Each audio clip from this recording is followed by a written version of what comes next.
Hey there, tech enthusiasts! Welcome back to our channel. Today, we're diving into the world of Python, one of the most popular programming languages out there. We'll be discussing how to use Python tips, whether you're a beginner or an advanced professional. So, let's get started. First up, let's talk about Python for beginners. Did you know that Python is a high-level, general-purpose programming language? It's known for its readability, which makes it a great language for beginners to learn.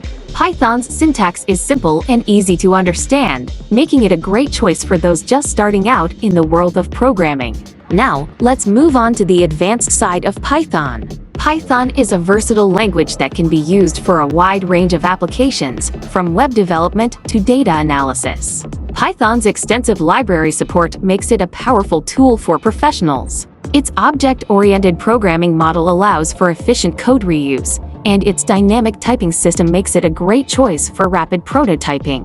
Python is also a great choice for data science and machine learning. Its built-in libraries and frameworks, such as NumPy, Pandas, and scikit-learn, make it a powerful tool for data analysis and machine learning. So, whether you're a beginner or an advanced professional, Python has something to offer. Its versatility, readability, and extensive library support make it a great choice for a wide range of applications. Thank you for joining us today on this Python journey. If you enjoyed this video and found it helpful, please give it a thumbs up, and don't forget to subscribe to our channel for more tech-related content. Until next time, happy coding!